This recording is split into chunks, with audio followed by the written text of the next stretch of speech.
119 साल बाद भारतीय रेलवे के इतिहास में यह पहली बार हुआ है कोई दलित चेहरा चेयरमैन बन रहा है। कांग्रेस पार्टी और राहुल गांधी जानते हैं कि वो लगातार झूठ बोलेंगे, अफवाह बड़ी तेजी से फैलता है।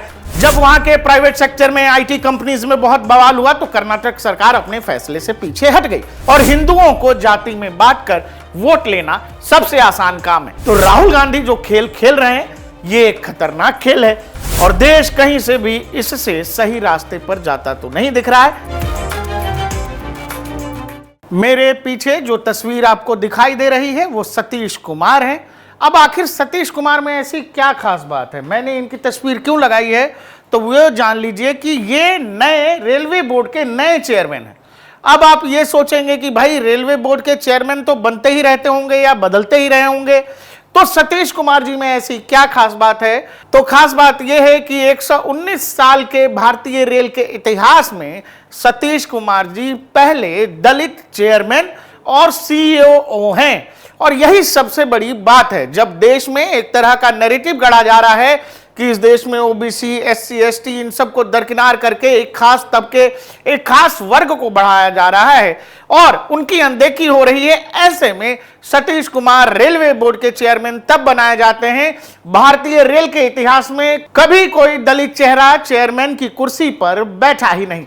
अब जो राहुल गांधी तमाम तरह की बातें करते हैं एससी, एसटी, ओबीसी, आरक्षण और जाति जनगणना को लेकर, राहुल गांधी और कांग्रेस पार्टी क्या ऐसा कुछ विचार करेगी कि आखिर रेलवे बोर्ड जैसे बड़े संस्थान में जहां 12 लाख से ज्यादा बड़े कर्मचारी हैं, आपको पता है दर्शकों कि भारतीय रेल में रोज 2.5 करोड़ से 3 करोड़ यात्री रोज सफर करते हैं।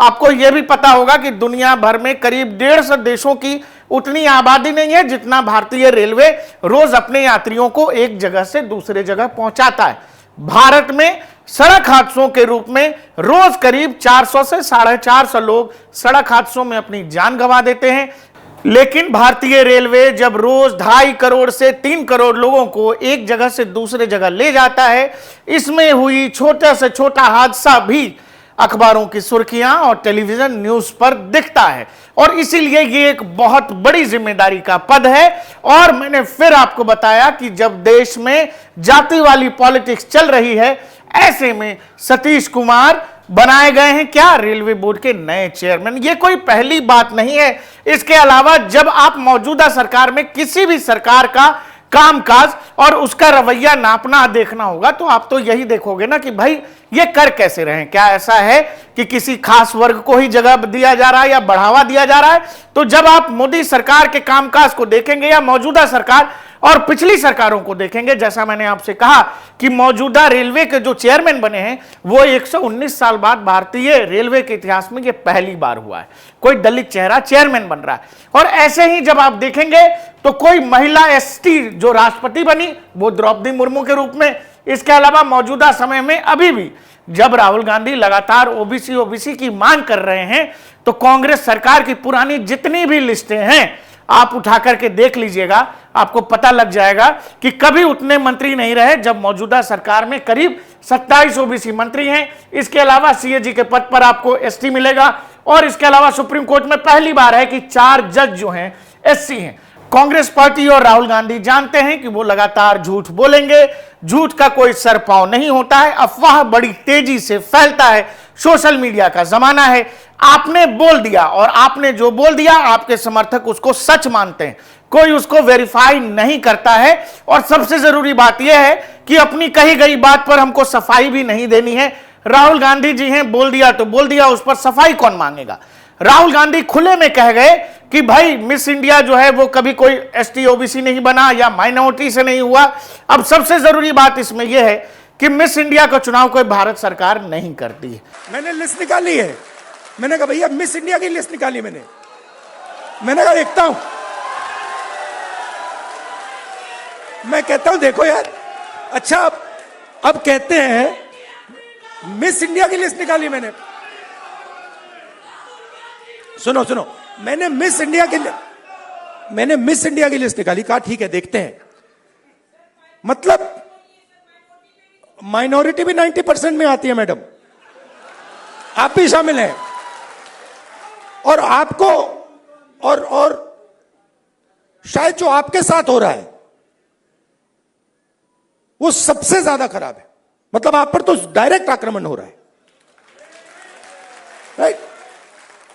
मगर आप भी 90% में हैं।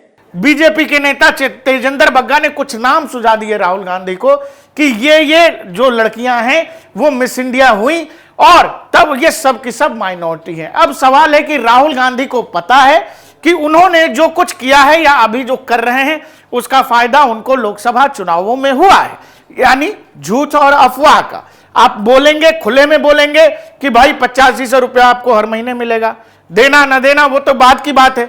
अगर राहुल गांधी इतने सीरियस हैं अपनी कही गई बातों को लेकर, आरक्षण को लेकर, जाति जनगणना को लेकर, तो राहुल गांधी की 3-4 राज्यों में सरकार है, वो वहां ये प्रयोग कर सकते हैं। मसलन कर्नाटक में किया जा सकता है, तमिलनाडु में उनके सहयोगी की सरकार है, बंगाल में उनकी सहयोगी की सरकार है, हिमाचल में सहयोग मतलब उन्हीं की सरकार है। तो राहुल गांधी अगर जाति जनगणना पर और उससे आए रिजल्ट को लेकर वो वाकई में कुछ करना चाहते हैं तो वो बात कर्नाटक में की जा सकती है। प्राइवेट सेक्टर की कहानी एक लिखी थी कर्नाटक सरकार ने।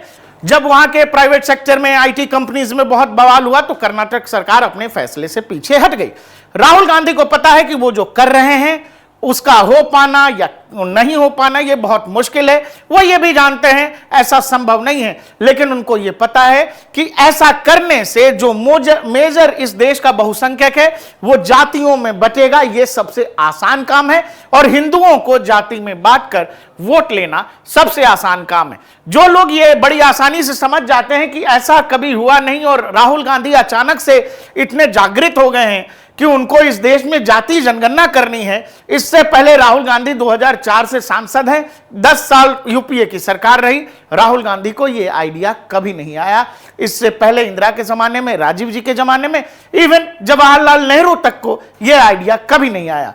राहुल गांधी ही नेहरू गांधी परिवार में इतने काबिल हैं कि उनको अचानक से देश में नए सामाजिक न्याय की अवधारणा को लेकर और उसमें जातीय गणना को लेकर एक नई कहानी राहुल गांधी लेकर के आए हैं। वो कोई और बात नहीं है, बात बस इतनी है कि उनको पता है कि इस देश के बहुसंख्यकों को जातियों में बांटना सबसे आसान काम है। जबकि इन्हीं राहुल गांधी से पूछ लीजिए कि जब इस तरह की बातें अब राहुल गांधी करने ही लगे हैं कि मिस इंडिया में, बॉलीवुड में, इधर उधर कितने ओबीसी, कितने एसटी, कितने एससी हैं, तो राहुल गांधी से तो फिर कोई ये भी पूछ लेगा कि बताइए आज लंच जब आप कर रहे थे तो उसमें कितने लोग दलित थे जिनके साथ आप लंच कर रहे थे। आप जब विदेश जाते हैं, विदेशी दौरे पर जाते हैं, तो अपने साथ बिजनेस क्लास में कितने दलित युवकों को या कितने दलित यात्रियों को या कितने दलितों को अपने साथ लेकर के जाते हैं। तो राहुल गांधी जो खेल खेल रहे हैं ये एक खतरनाक खेल है और देश कहीं से भी इससे सही रास्ते पर जाता तो नहीं दिख रहा है। लेकिन राहुल गांधी और उनके पीछे जो लोग हैं, जो थिंक टैंक बैठा है, उसको ये पता है कि झूठ बोलना है, अफवाह फैलानी है, उस पर कोई सफाई तो देनी नहीं है, ना कोई पूछता है। जबकि खुले में यह हुआ है कि 119 साल के भारतीय रेल के इतिहास में पहली बार दलित चेयरमैन बना है। वो भी किस सरकार में बना है ये राहुल गांधी जी भी जानते हैं। 10 साल की यूपीए सरकार रही, ये करने का मौका खुद राहुल गांधी जी के पास भी था। अगर जाति जनगणना और देश में फैली ऊंच नीच की भावना को लेकर इतने ज्यादा तीव्र इच्छित हैं राहुल गांधी और उसमें सुधार करना चाहते हैं तो ये सब कुछ वो यूपीए 1 और यूपीए 2 में अपने रहते कर सकते थे, लेकिन और अभी भी कर सकते हैं जिन राज्यों में कांग्रेस की सरकार है।